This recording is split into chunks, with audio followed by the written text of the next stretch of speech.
Keerai Kuttu is one of the very basic dishes of the South India. I'm going to prepare Keerai Kuttu today with a bunch of greens that's growing in my garden. Keerai is nothing but greens, and there are many varieties of greens in the south of India. So let's see how to make this dish in my style. Today I've harvested a bunch of greens from my garden. I have Malabar spinach, a little bit of these red amaranthus. This is called Parpu Keerai or Pasla Keerai. And I have a whole bunch of Swiss chard at the bottom. So this is good. This quantity is perfect for 4 people. And I'm also going to add one bunch of spinach. I also got one tomato, which I may add to it. I'm going to quickly wash all these greens, drain it out, and then start steaming them.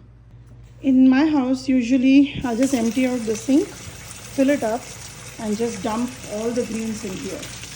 This is a lot of greens. I get about this much quantity every week from the garden. So weekly once we make something with the mixed bag of spinach varieties that I find.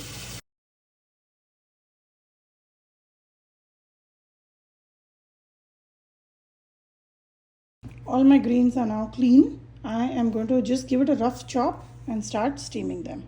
In my pressure cooker, I'm going to take about 3/4 cup of moong dal. This is split yellow moong dal. You can take it with the skin if you would like to. I'm just going to wash it and then show you.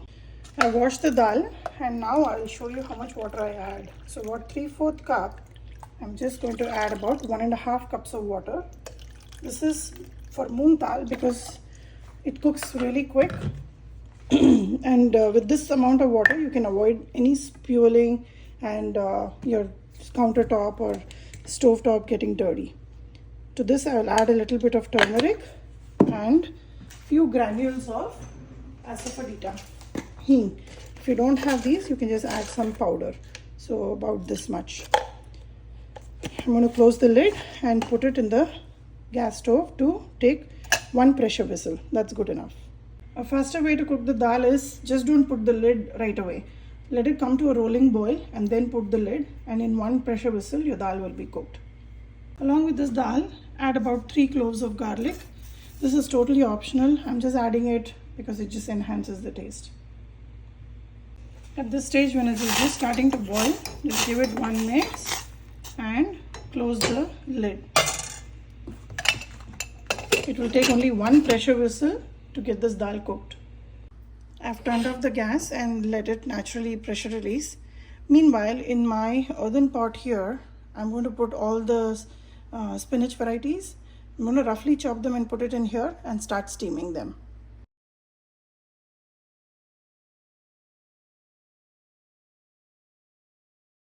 Couple of things to keep in mind when you're cooking in an earthen pot. The first thing is just make sure you add a little bit of water in the surface before you add your spinach and anything to cook, and don't turn it on directly on the gas stove without adding the liquid. Otherwise there are chances that it could just crack. This doesn't happen to this pot because this is double cooked, that's why it's black in color, but still just precautionary, I add a little bit of water and then add anything that I'm going to cook. That is one. Second thing, the benefit of cooking in this is, although many people say don't cover and cook, in the earthenware, even though I may partially cover it and cook, the greens will still stay green. And I'll show you how. I've not added any salt, nothing. I've just turned on the gas, keep it on medium, high, and just let the spinach cook down. I did not add any spinach because this is quite a lot of quantity for 4 people. And so for today, it's only going to be mixed greens from the garden without any spinach in it. While the spinach is cooking, here the pressure is released, and I'll show you how the dal has to be cooked for this dish. So moong dal cooks very well, and if you notice, it is cooked really nicely. Just mush it, don't make a paste out of it. You still want to see the identity of the dal, and just let it sit while the spinach cooks. And if you notice, very little spewing on top of the cooker lid. All the greens have almost cooked. I'm going to quickly turn off the gas here. I have my hand blender and I'm going to give it a rough crush, just like so. I'm not trying to make a mash out of it, just pretending to how it will look if it was finely chopped, just like so.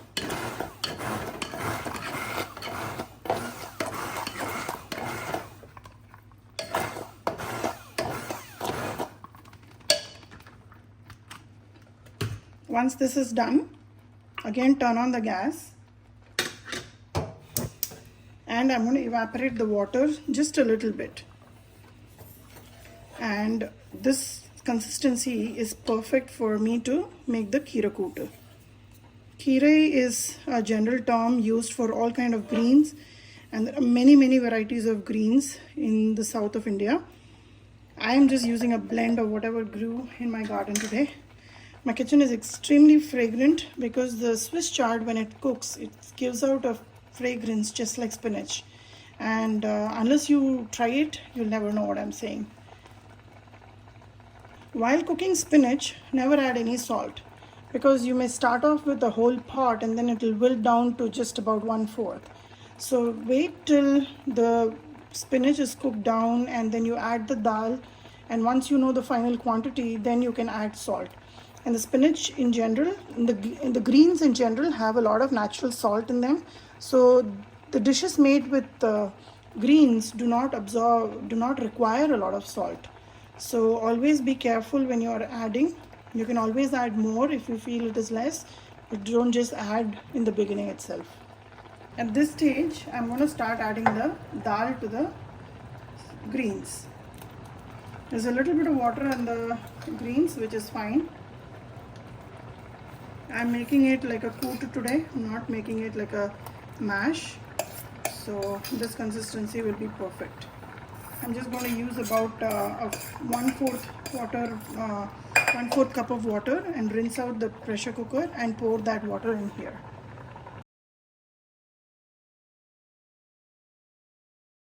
The greens are completely done. The moong dal is completely mixed well with the cooked greens. Now I'm going to add the salt. Now this is the consistency I'm keeping. I added about a little bit more water to the pressure cooker, rinsed it off, and here now I'm going to add salt. Salt is completely to your taste. I think it will require about 1.25 teaspoons of salt. I can always adjust it if I feel it is less. Now if you realize I've not added anything for spice here, that is on a purpose, because kuttu in general is not very spicy a dish. It's got very simple flavors, and it basically highlights the vegetable you're eating. So for spice here, I'm going to add a little bit of pepper powder, and I'm going to give a tadka with red chilies, dry red chilies, and Vadagam. Vadagam is a complex mix of a lot of these tadka ingredients, and I think that flavor is perfect for this kuttu. And it's a very mildly flavored dish which will be accompanied with something spicy in terms of curry, like a aloo fry or a suran fry or a yam fry. I'm adding about 1/2 teaspoon of freshly ground pepper. I'm going to mix this well, and it's very mildly flavored. Goes very well with just plain rice and ghee, and this kids will really like it. And this dish goes very well with fried fish also. I've moved the keerai to the back burner. Just keep it on a low flame, very low flame. And here I'm preparing the kadai for a good tadka for this keerai. While the peanut oil is heating up for the tadka, I wanted to show you what vadagam is. It is basically made with a lot of these shallots, garlic, curry leaf, mustard seeds, urad dal, and everything. All this is mixed with turmeric and then sun dried, and this adds a completely different flavor to your tadka. I'm going to use this along with few red chilies, and this will totally elevate the taste of this kuttu.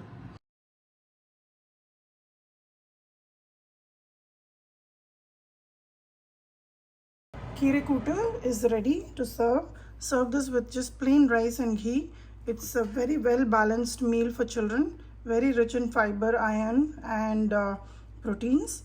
Give it a try and let me know how it turned out for you.